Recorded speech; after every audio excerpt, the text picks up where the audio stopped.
Take that one since I felt. All right. Hi, I'm Brian Mulligan, Astrobit. Hopefully you all recognize me from about 10 seconds ago.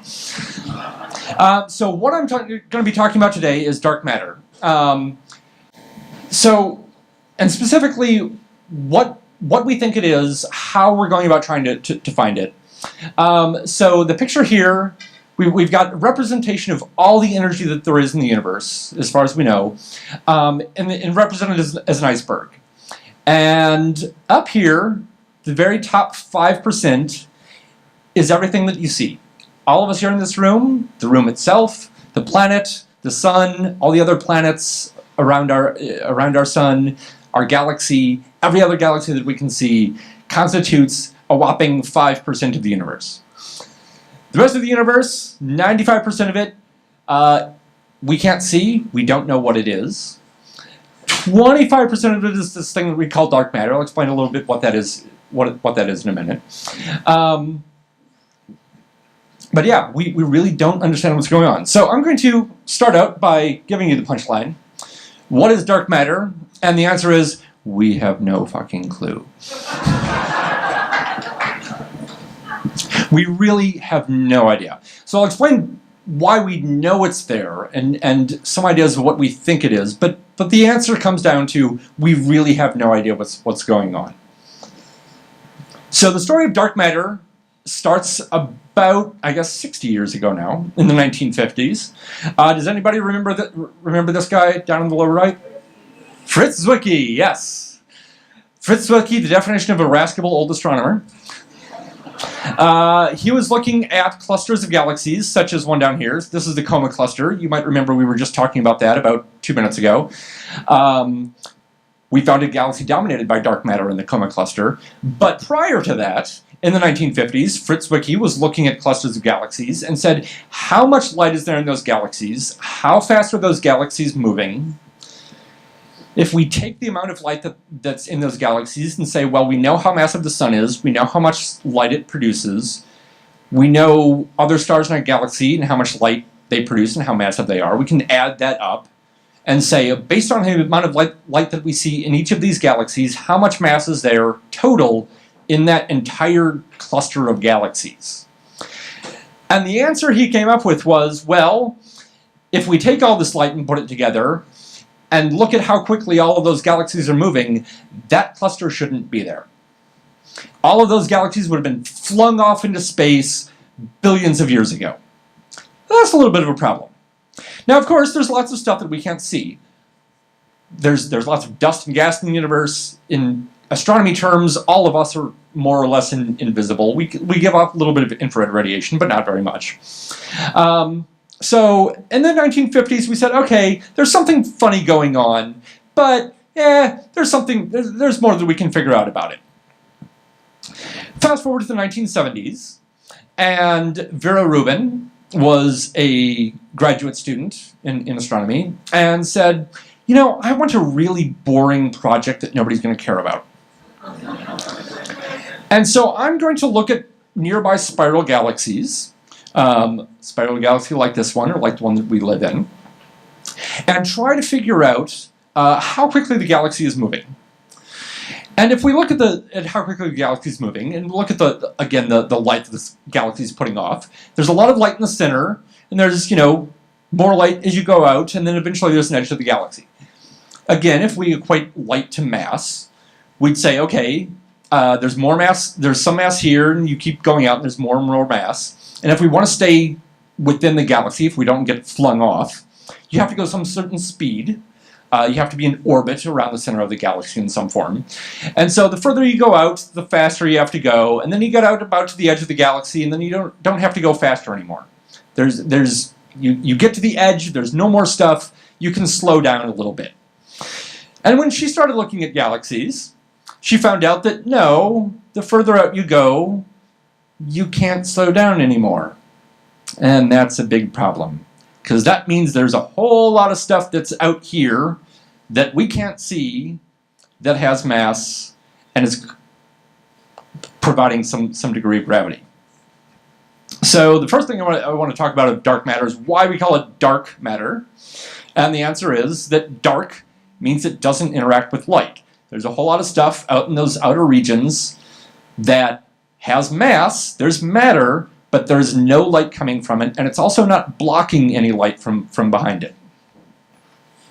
Okay, so that's pretty good evidence for dark matter. The other big piece of evidence that we have for dark matter is cosmological simulations. So we exist, the universe exists, our galaxy exists. But when we try to put together simulations of how the universe formed from the Big Bang, if we don't include dark matter, we don't get us. We don't get galaxies. In fact, not only do we need dark matter, we need something called cold or warm dark matter.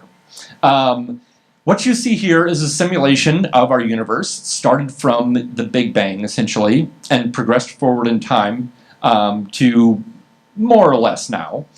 And you see, a pretty filamentary structure. There's dark spots and there's bright spots. The bright spots are where stuff like galaxies are. If we do it cold, there's a lot of very strong filaments. If we do it warm, there's not as many filaments. It's a little bit fuzzier. If we do something called hot, then basically we get nothing. What do I mean by cold and hot? Cold and hot refers to temperature. Temperature, from our point of view, refers to how fast things are moving. So if we want dark matter that's cold, we want it to be moving slowly. So cold or warm means dark matter that's moving slowly. Something that's moving slowly, from our perspective, means that something is very, very, very massive. Massive here I refer to relative to something like an atom. So massive compared to an atom. All right. Now I'm going to get a little bit into particle physics. How many here has studied particle physics? Hey, there's actually a few. I'm impressed. Okay, so this is all of the particles that we know of that exist in physics. These are the 4 forces that we have in physics. Everything that we talk about, all of us, are made up of only these few pieces of particles. For the most part, the rest of the particles are mostly irrelevant. We talk about the forces, electromagnetism, what we're generally familiar with. Only if most of the particles participate in electromagnetism, not all of them do. The strong force, about half the particles participate in the strong force. Gravity and the weak force, all the particles participate in that. You may notice that I didn't talk about those other ones on the right side. Those are more or less irrelevant. They have to do with how the forces work, but whatever. Okay, so the question is, what is dark matter? How does it work? It doesn't interact with light, which means it does not have any electromagnetic force. It definitely includes the gravitational force. If it doesn't include electromagnetic force, as Dr. Livermore was saying earlier, that's what we use to see everything. We've got these great sensors on our head. So we need to figure out other ways to detect these particles. So the strong force and the weak force are the other ways that we have left. The strong force, for various reasons, we're not terribly fond of that being able to explain what's going on with dark matter. So we say, okay, let's go with the weak force. Now you might remember that from the previous slide, the neutrinos do weak force, but they don't do electromagnetic force. For a long time, we thought maybe they were a possibility for what dark matter was. What we figured out is that neutrinos are way, way, way, way, way too light to explain dark matter. And we said we need massive particles. We need cold dark matter. So neutrinos are out. Okay, so what do we have left is the weak force. The weak force, basically what it does, many of you have heard vaguely, the weak force has something to do with radioactivity. Really what's happening, the weak force transmutes one type of particle into another type of particle, and it stays within grouping. So these up here can turn into one another, these down here can turn into one another, you can't go from one to the other. When you get radioactivity, you have something like a neutron and a neutrino passing by, magic weak force happens, and it turns it into a proton and an electron. In that process, there's a little bit of energy conveyed. So the proton, if our neutron wasn't moving, our proton is moving a little bit. So that's what we're going to look for. We're going to look for dark matter coming in, using the weak force to do something like this and cause a big particle like a proton to move.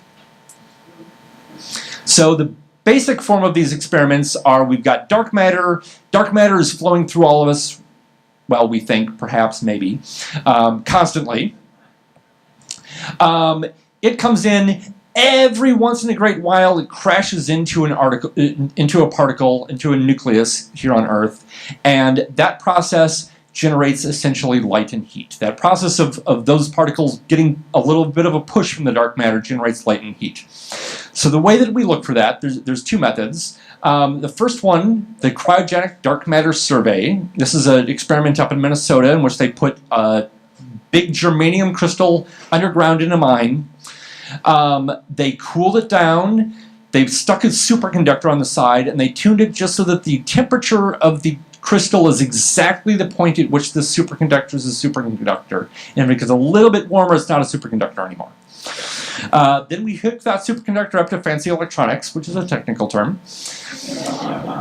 And we wait for this to happen, and that little bit of heat that this produces turns that superconductor not into a superconductor anymore. And by that happening, we say, okay, dark matter has happened, or maybe something else, but hopefully dark matter has happened. The other method is the LUX experiment. We talked about this in Astronomy in the News last month if you were here. LUX uses, instead of germanium, it uses a giant chamber of xenon gas. It waits for the dark matter to crash into it, and then it sticks some light detectors inside that chamber and looks for a little bit of a pulse of light when the dark matter crashes into it. And again, fancy electronics pick up on that. So what have we found from experiments like CDMS and LUX and the various other ones? Here's the answer. I'm sure all of you can read this. I mostly just wanted to show you this to give you a sense. All of these lines and shaded regions and everything up here are different experiments that we've done in the last roughly 10 years to try to find dark matter. Here's the simpler version of the plot.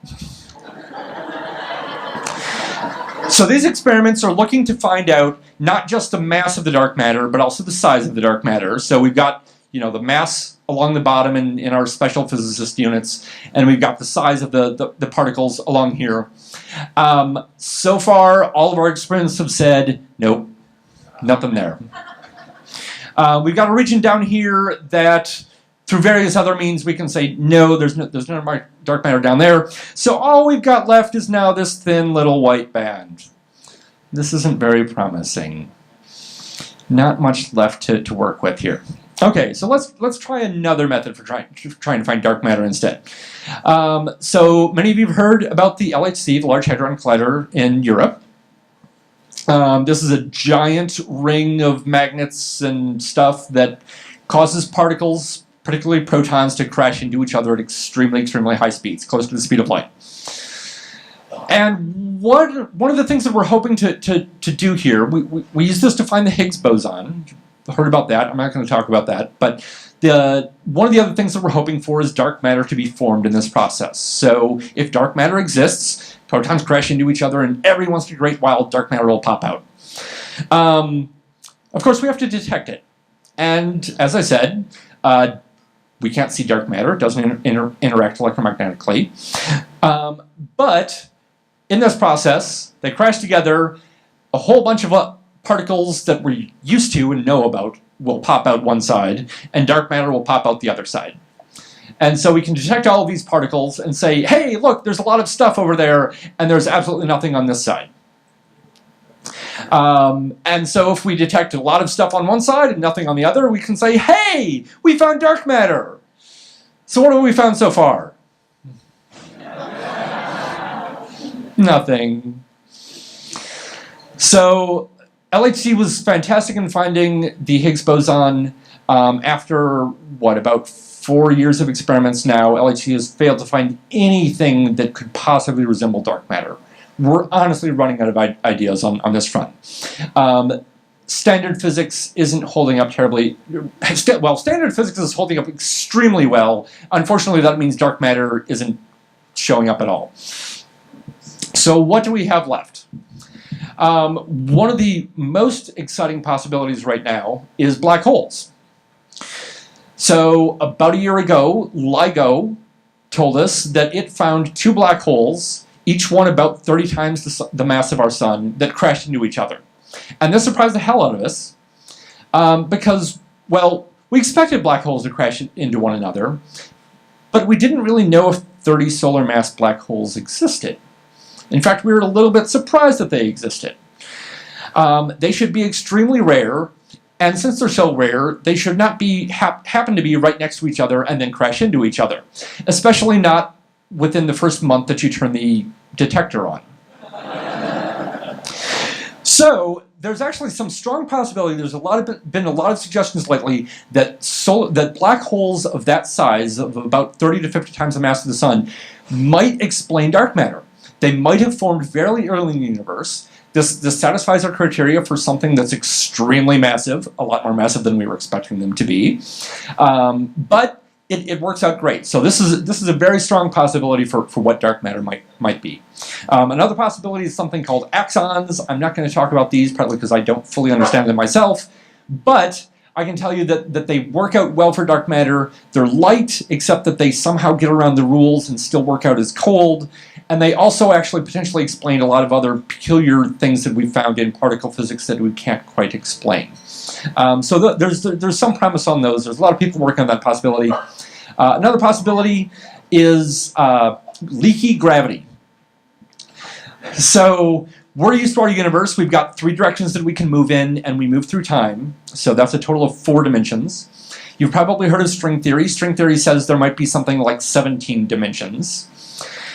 If gravity leaks away into those other 13 dimensions that string theory says that there is, it might actually turn out to work out something sort of vaguely like dark matter. And then the final possibility is we just don't know what's going on. There's a whole bunch of new physics that we just completely have failed to discover so far. And so give us lots of money so that we can figure it out. All right, so when it comes down to it, stay tuned. We have no idea what the hell's going on, but we're working on it. So thank you.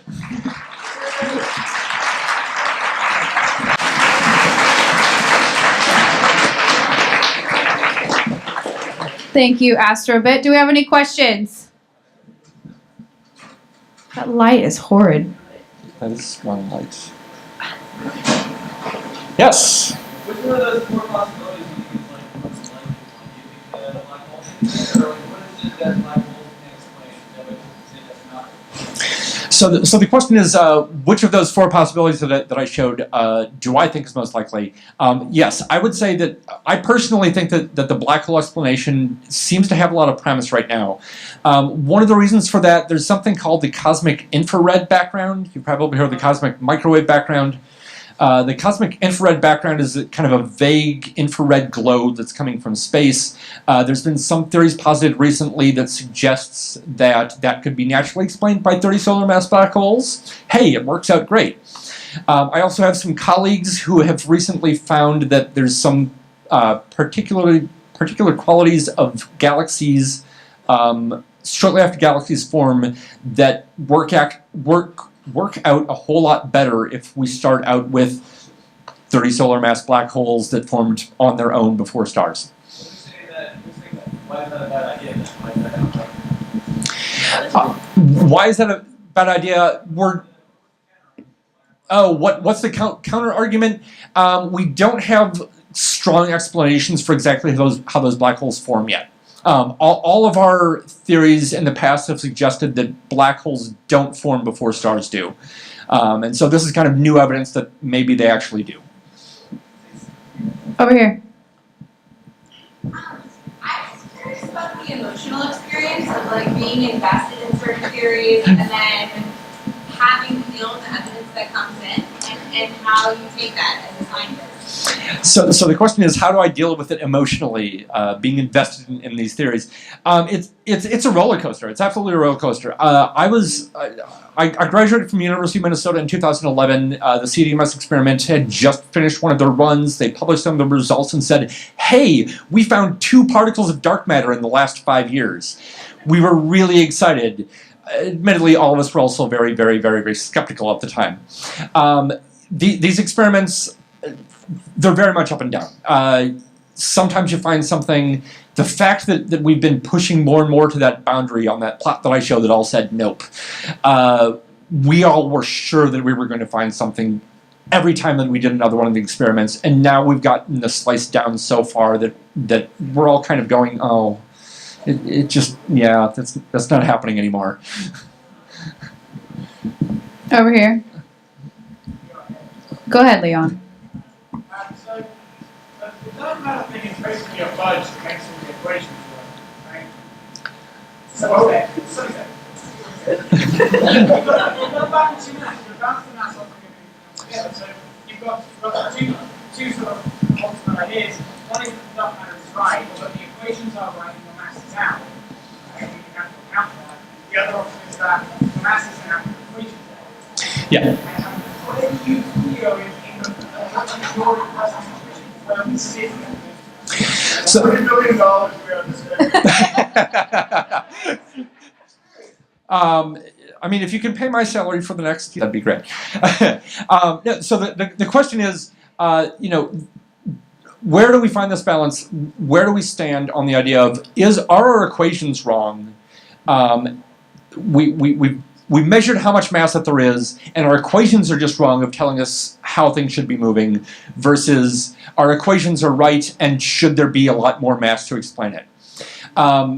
The general consensus is still that the equations are right. So the equations are Einstein's theory of relativity. They have held up to every single test that we've thrown at them so far. Dark matter maybe possibly being the one exception to that. However, like I said, everything else points to Einstein being right. So there are certainly people working on alternate theories of gravity. I'm not exactly going to call them fringe, because there's a lot of, you know, very smart, very mainstream people who are working on this, but still the idea is that Einstein seems to be really, really right so far, and so it's probably really something physical mass that we're not being able to see. To the next question is of how much we have to spend on it. I'm not an economist. I really can't tell you. On the other hand, most of these experiments that we've done so far cost, you know, on the order of millions of dollars. They last on the order of tens of years and employ hundreds of people as engineers, as technicians, as a few grad students. Discovering new things in science and in physics throughout this process. All right, last question. Right here. How do you differentiate between dark matter, dark energy, and the percentages? So the question is, how do we differentiate between dark matter and dark energy? Dark energy is a very, very, very, very different thing. That we measure essentially through our measurements of how the universe is expanding over time. I don't want to get into a whole lot of details on it, partly because I'm not an expert in dark energy. But dark energy we measure through our measures of how the universe as a whole works. So we measure dark matter mostly through smaller scale stuff, through things like galaxies and galaxy clusters. Dark energy we can only measure on a universal scale. Those two concepts are probably completely unrelated. Of course, it's possible maybe they're the exact same thing, but then there has to be really weird physics to explain that. All right, let's thank Astrobit one more time. All right. Thank you.